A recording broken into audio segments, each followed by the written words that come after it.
नमस्ते प्यारे भैया बहनों। विद्या भारती मैथ्स के यूट्यूब चैनल पर आप सभी का स्वागत है। आज के इस वीडियो में हम कक्षा 8वीं गणित के अध्याय 2 एक चर वाले रैखिक समीकरण के अंतर्गत प्रश्नावली 2.2 के प्रश्न क्रमांक 13 तथा प्रश्न क्रमांक 14 को हल करेंगे। इसके पहले वाले वीडियो में हम प्रश्न क्रमांक 1 से लगाकर 12 तक के वीडियो को हल कर चुके हैं। तो चलिए वीडियो को शुरू करते हैं। 13वां सवाल हमें दे रखा है, एक परिमेय संख्या को 5/2 से गुणा कर 2/3 जोड़ने पर -7/12 प्राप्त होता है, वह संख्या क्या है। ठीक है, तो अपने को परिमेय संख्या निकालना है। वह संख्या क्या है जिसमें 5/2 का गुणा करें और उसमें 2/3 जोड़े तो अपने को -7/12 प्राप्त होता है। तो चलिए इसको करते हैं अपन हल। सबसे पहले मान लेते हैं, माना परिमेय संख्या x है। माना परिमेय संख्या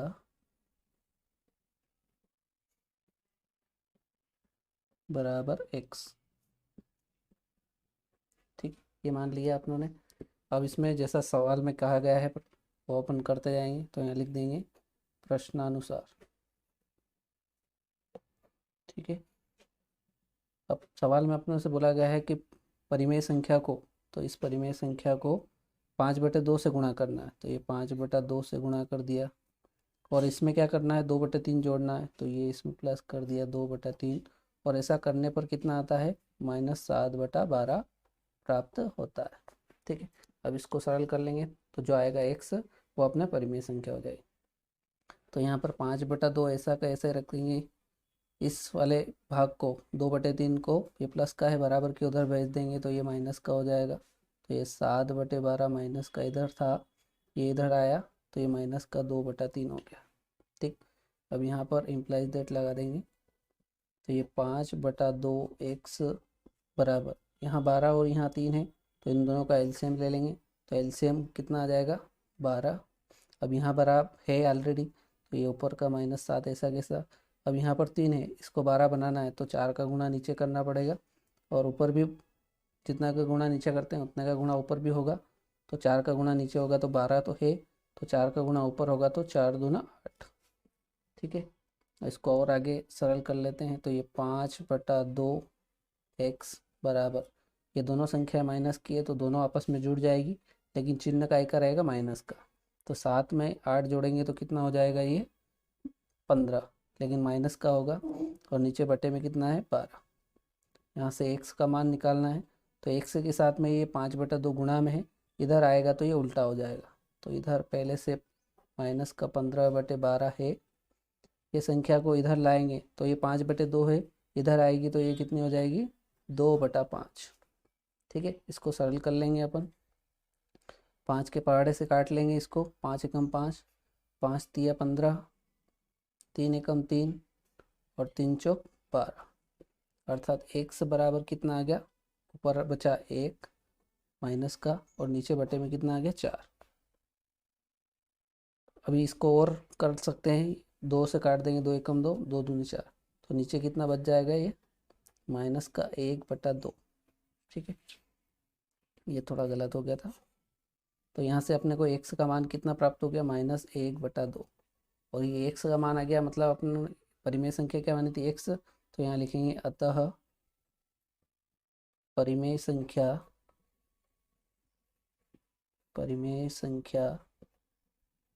बराबर -1/2 और यही हमारा क्या हो जाएगा, आंसर। ठीक है, ये थोड़ा यहाँ काटने में मिस्टेक हो गई थी क्योंकि 2 से काटना भूल गए थे, इसलिए 2 एकम 2, 2 दूना 4। तो इस प्रकार से ये अपना प्रश्न क्रमांक 13 कंप्लीट होता है। बहुत ही सरल सवाल था ये। अगला सवाल, लक्ष्मी एक बैंक खंजाची है। उसके पास नकदी के रूप में 100 रुपये, 50 रुपये व 10 रुपये वाले नोट है। उनकी संख्याओं में क्रमशः 2:3:5 का अनुपात है और उनका कुल मूल्य, मतलब उसके पास जो टोटल नोट है उनका टोटल मूल्य कितना है, 4 लाख रुपए है। उसके पास प्रत्येक प्रकार के कितने कितने नोट है, मतलब 100 रुपये वाले कितने नोट है, 50 रुपये वाले कितने नोट है और 10 रुपये वाले कितने नोट है। तो ये निकाल देते हैं अपन। सबसे पहले लिखेंगे हल। माना 100 रुपये 50 रुपये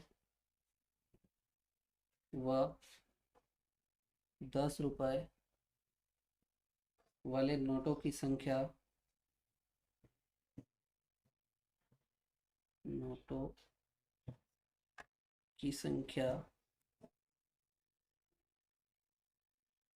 संख्या जो अनुपात दे रखा है उसको मान लेंगे अपन क्रमशः। तो 100 का अनुपात कितना हो जाएगा, 2x हो जाएगा, 50 का 3x व 5x है। ठीक, ये अपनों ने मान लिया। अब यहाँ लिख देंगे अपन प्रश्नानुसार।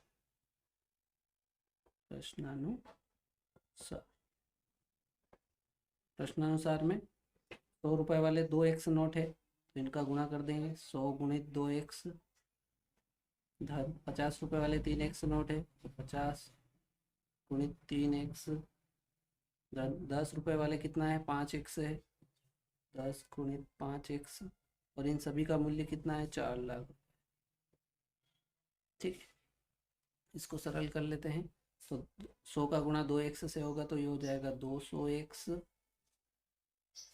धन 50 का 3x से गुणा होगा तो 50 तिया 150x धन 5x का गुणा 10 से होगा तो ये 50x बराबर इधर है ही सही 4 लाख। ठीक, इसको आगे सरल करते हैं। तो 1 से x वाले भाग को सभी को आपस में जोड़ लेंगे तो 200 और 200 कितना हो गया, 400x बराबर इधर कितना है, 4 लाख। ठीक, इसमें यहाँ से अपन x का मान निकाल देते हैं। तो x का मान निकालने के लिए जो 400 ये गुणा में है इसको इधर पहुँचा देते हैं, भाग में आ जाएगा ये। तो ये 4 लाख और बटे में कितना आ जाएगा, 400। तो यहाँ पर 2 जीरो से 2 जीरो कट जाएगी, 4 के पहाड़ से कट जाएगा, 4 एकम 4 और 3 जीरो पीछे, अर्थात यहाँ पर x का मान कितना आ गया, 1000। अब x का मान 1000 आ गया तो अब नोटों की संख्या अलग अलग उसके पास कौन कौन से जो नोट है उनकी संख्या कितनी है। तो अपन लिखेंगे अतः 100 रुपये वाले नोटों की संख्या, और इसको अपनों ने क्या माना था, 2x माना था। तो 2 गुणित x का मान कितना आया, 1000। तो इस नोटों की संख्या कितनी हो जाएगी, 2000। मतलब 100 रुपये वाले उसके पास 2000 नोट। ठीक, इसी प्रकार से 50 रुपये वाले नोटों की संख्या, तो ये इसको अपना ने माना था 3x, तो 3 कैसा कैसा और x का मान कितना आया, 1000। इसके नोटों की संख्या कितनी हो जाएगी, 3000। तथा 10 रुपये वाले नोटों की संख्या, 10 रुपये वाले नोटों की संख्या और इसका अनुपात कितना माना था अपनों ने, 5x। तो 5 गुणित 1000, तो इसका 1000 का गुणा 5 से होगा तो 5000। ठीक, इस प्रकार से ये अपना आंसर आ जाएगा। 100 रुपये वाले नोटों की संख्या आ गई अपने पास 2000, 50 रुपये वाले उसके पास नोट है 3000 और 10 रुपये वाले नोट कितने हैं, 5000। ठीक है, तो इस प्रकार से ये अपना सवाल नंबर 14 कंप्लीट होता है। आई थिंक ये आपको समझ में आ गया होगा। तो आज के वीडियो में इतना ही, मिलते हैं नेक्स्ट वीडियो में नए सवालों के साथ। जय हिंद, जय भारत।